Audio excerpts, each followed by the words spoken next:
Now we will understand the another dichotomies in Meyer-Briggs typology indicator, which is thinking versus feeling. Represents how individual prefer to make decision. तर एक individual किंवा एक person decision कसं बनवणार, by thinking or by feeling? We will understand that now. So thinking makes decision using logic and objective criteria, म्हणजे based on data जे काही आहे किंवा फॅक्ट्स आहे, युजेस लॉजिक म्हणजे कारण देऊन लॉजिक वापरणे, कॉमन सेन्स वापरणे is thinking. Then focus on fairness, truth and consistency. Fairness, आपण फेअर राहायला पाहिजे. ट्रूथ, सत्य, आणि कन्सिस्टन्सी, सातत्य. This three things are a characteristics of thinking person. Then value competence over harmony. Competence म्हणजे एक सेल्फ कॉन्फिडन्स किंवा काम करण्याची क्षमता, त्याला म्हणतात कॉम्पिटन्स. याला जास्त व्हॅल्यू आहे ओव्हर हार्मनी. हार्मनी म्हणजे काय, आपलं कम्फर्टेबल एरिया ज्याला म्हणतो आपण harmony. Then are comfortable with conflicts if it leads to clarity and efficiency. तर they are more comfortable with conflict, म्हणजे भांडणं झाले तर त्यांना चालतात, they are comfortable.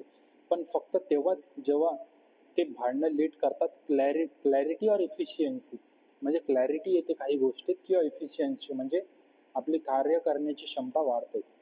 Than thinking म्हणजे ऑफन अपियर फर्म माइंडेड और ॲनालायटिकल. फर्म माइंडेड म्हणजे काल्म माइंडेड, शांत दिमागवाले, आणि ॲनालायटिकल म्हणजे ॲनालिसिस जास्त करू शकतात ते. So a thinker deciding on team project may choose the most skilled person for role even if it's hurt someone feeling. म्हणजे काय, a thinker deciding on team project may choose more skilled person for a role even if it's hurt someone feeling. म्हणजे suppose 2 लोक आहेत, त्याच्यातून आपल्याला एका पर्सनला recruit करायचं आहे, कामासाठी घ्यायचं आहे, किंवा त्या टीम प्रोजेक्टमध्ये घ्यायचं आहे. सो द मोर स्किल्ड पर्सनला घेण्यात येईल इवन इफ इट्स हर्ट्स त्या दुसऱ्या पर्सनच्या फिलिंग्सला. He doesn't care, he is more thinking type of person. Now what is feeling type of person? Makes decision based on values. What are his values? Values म्हणजे काय, deeply held beliefs which drives decision making of a person, त्याला म्हणतात values. Then emotions, आपल्या फिलिंग्सवर, and how outcomes affects others, म्हणजे based on decision कसं करणार तो व्यक्ती फिलिंग मला, ज्याला जे बेस्ड ऑन व्हॅल्यूज, त्याच्या स्वतःच्या इमोशन्स, आणि also he or she considers how this decision affects others emotions also. Sick harmony. Harmony म्हणजे कम्फर्टेबल राहणं, लोकांसोबत हार्मनी, लोकांसोबत प्रेमाने राहणं, आणि काल्म आणि एक चांगलं सोशल इंटरॅक्शन असणं, त्याला म्हणतात हार्मनी. देन एम्पथी, दुसऱ्यांच्या भावना स्वतः समजून घेणे, दॅट इज सिम्पथी. एम्पथी म्हणजे स्वतःला त्यांच्या जागेवर ठेवून भावना समजून घेणे, that is empathy. And connection किती आहे लोकांसोबत, that is more important for feeling type of person. Values appreciation म्हणजे कोणाचं प्रोत्साहन करणे, त्यांना 2 चांगले शब्द सांगणे की तुम्ही चांगलं काम केलं, that is appreciation. And emotional support जर त्यांना कोणी त्यांना दिलं किंवा त्यांनी कोणाला दिलं तर त्यांना चांगलं वाटतं, that is feeling. Then prefers consensus over confrontation.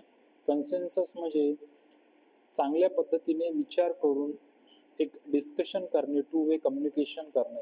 Over confrontation म्हणजे जाऊन स्वतःच बोलून देणे की तू असं केलं, तू तसं केलं, पण प्रेमाने बोलणे, समजून घेणे, that is consensus. Often appear warm, compassionate and sensitive, म्हणजे ते दिसतात. वॉर्म म्हणजे वॉर्म हार्टेड ज्याला म्हणतो, जास्त प्रेम. कम्पॅशनेट ज्यांच्यात कम्पॅशन जास्त असते, किंवा सेन्सिटिव्ह, काही जास्त बोललं तर त्यांना लवकर दुखावतं. So a feeling person is in a same situation may prefer somewhere for a team role based on how much the opportunity will mean to the person even if others are more skilled. म्हणजे 2 पर्सन्समध्ये जर एक पर्सनला जास्त affect करेल ते, तर त्या व्यक्तीला choose करण्यात येईल based on his feelings even if the other person is more skilled. So this is what feeling is. After that we will understand what is judging versus perceiving. This helps us understand how a person approach structure organisation of outside world, म्हणजे outside वर्ल्डला पाहण्याचा दृष्टिकोन कसा आहे त्याचा will be based on judging and perceiving in Myers-Briggs typology or type indicator. Here you can see what means judging. So what is judging? Like structure, order and clear plans clear पाहिजे, order मध्ये पाहिजे आणि structure मध्ये पाहिजे, असं त्याला म्हणतात judging. Then prefer to complete task well before deadlines, तर डेडलाईन्स यायच्या आधीच टास्क कम्प्लीट करून घेणे is a quality of judging type of person. Then feel comfortable with decision made, म्हणजे कोणी काही डिसिजन म्हणलं कोणत्या ऑर्गनायझेशननी, if they have made any decision, then this judging type of person feels comfortable with all the decisions that are made. Value predictability and control जर माझ्या हातात असला तर मला चांगलं वाटेल, so that I am judging type. And predictability म्हणजे predict करू शकते फ्युचरमध्ये काय होऊ शकतं, possibility. Then dislike sudden changes or open ended task, sudden चेंजेसमध्ये लवकरात लवकर जे चेंजेस होतात फास्ट जे वर्ल्डमध्ये होत असतात. So this judging type of person do not like that kind of changes. And open-minded task, म्हणजे ओपन माइंडेड टास्क म्हणजे तुम्ही काही पण करू शकता, ते टास्क झाले open minded task. Judging type of पर्सनला क्लोज माइंडेड टास्क लागतं, कंट्रोल लागतं स्वतःचा. A judging type creates detail to do list and checks off items as they go.